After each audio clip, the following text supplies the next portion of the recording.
Hi everyone. So today I am chatting with a practice administrator who manages several wings of a large medical group, and I'm lucky to have a chance to speak with him. He works directly with doctors, whether it would be about patient matter, billing, scheduling. He also works on the office policies and procedures, works directly with staff, patient, and much more. What impresses me most about him is that the calmness he keeps throughout the day, through all this that goes on in his workday. Whenever he calls, he's always courteous and calm. Unlike me, I have a lot of anxiety. So I learned a lot from him, and I'm happy to have a chance to speak with him. Thank you for joining today for my chat. Thank you so much for your kind and generous and gracious introduction. Thank you, Farida. Absolutely. So my question... I'm so sorry, 1 second. Please take your time. Give me 1 second, I'll be back. Yep. And this is part of managing medical practice. Something just came up and he needs to get up from chatting with me and go handle that first. Because, of course, everything in the office comes first. So we will wait for him to join. So this is what I want to ask you. One question and one question only. Can you recall one difficult situation that you had to face this year, and how did you tackle it? Yeah, absolutely. So one of the biggest issues that we face in medical practices in general, especially in the past 4 or 5 years after COVID started, is staff retention. So, and it's always, I always say that it's about 70% of my day is being their cheerleader and their therapist, basically.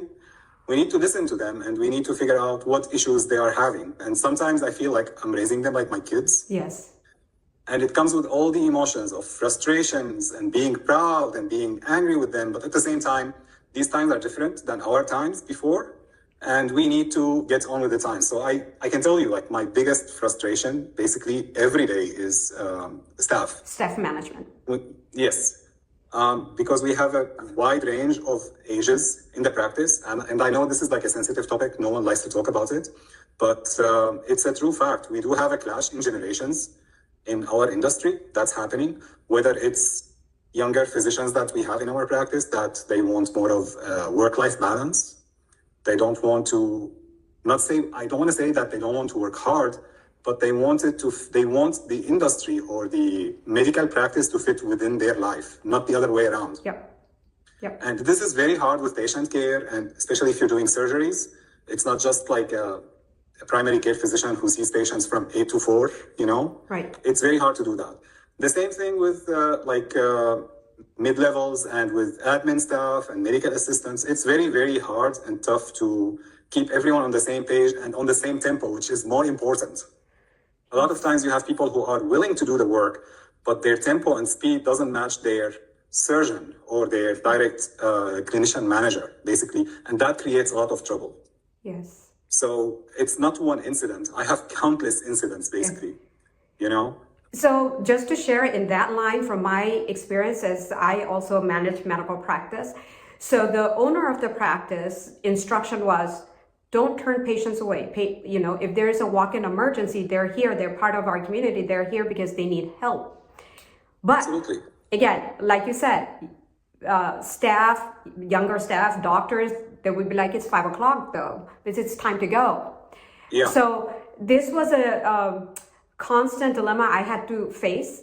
And then there were 7:30, 8 o'clock, I'd stay in the office, have patient checked in. I'll be the only one staying in the office and have the owner doctor come in and see the patient because it's an emergency. It's not like Absolutely. You have a cold, can you come back tomorrow? It's an emergency, it needs to be. And even, if you go into an emergency room, first of all, they're going to have you sit for hours maybe to see. And if you have a specific type of emergency, let's say, that has to do with the eye, let's say, right? They are going to say, okay, I've looked at it, but you need to go see an ophthalmologist.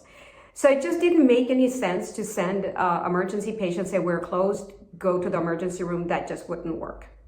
Absolutely. And I just want to add one more thing to that. I found that if you want to help them understand how important what we do is, you need to show them how everything connects together. So in order to have a successful practice, everyone in the practice needs to understand what happens on the backside. How do you get good reputation outside? It's online, word of mouth, referring physicians, etc. If a referring physician is sending us patients and we don't accept them or accommodate them Yes. quickly, that patient is going back to their referring physician and telling them they didn't accommodate me. Yes. So I lose that stream of patients from that specific physician.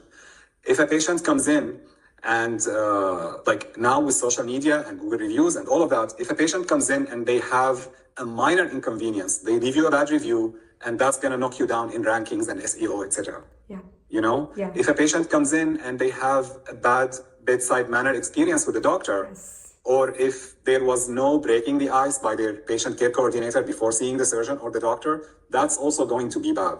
So I do my best whenever we're onboarding someone new. I sit them with me one day to see everything that I do, so they understand how everything wraps together and connects together. You know, once they understand that, it makes it easier. I also do monthly meetings, company-wide. I do one in this office, and I do one in the other office at Sanctuary, in Zysons, and one in the surgery center. Separate ones. We go over all the grievances and the issues that we have, what we need to improve on, and I follow it with KPIs. I've been tracking KPIs since 2017. I have all my data in KPIs since 2017. Wow. So this is very important. And when they see that you are serious and you're following, you're delegating, trusting, and verifying and following up, it will become a routine for them. And people who struggle with setting priorities or they struggle with managing their time, I sit with them and I build checklists like from 8 to 9, this is your operating procedure in the morning. And then around noon, you do this. At the end of the day, you do your closure checklist. And it doesn't matter if you're admin, if you're clinical, if you're med assistant, surgical assistant, we follow this and we tweak it as we go. We don't want to be stiff because the goal is to make sure everything is flowing smoothly for everyone. And you don't want to be lax, so there's no accountability. Yes. Yes. You know? So that's what we try to do. And we're still learning. Like, you know, I call you and ask you stuff all the time. And I do this with other practice managers and the practice administrators that I know, other ASC center managers. We have to do this. We have to do this, and this is exactly why I started this, that maybe anonymously, if I can get practice managers, administrators, you know, anybody in charge, just to speak from their experience and how they handle it, this will help other managers and administrators. So just to build a community of us, just hearing. Absolutely. Yeah. Thank you. Yeah, that's wonderful. My pleasure. My pleasure. Always glad to talk to you. Thank you very Thank you much. so much again. And Thank let you. me know if you need anything. Thank you. Bye-bye. Looking forward to the series. Bye-bye. Thank you. If you have worked in healthcare or if you're working in healthcare and would like to share your insight that would benefit all of us, please send me a quick message and we will sit down and chat. Thank you.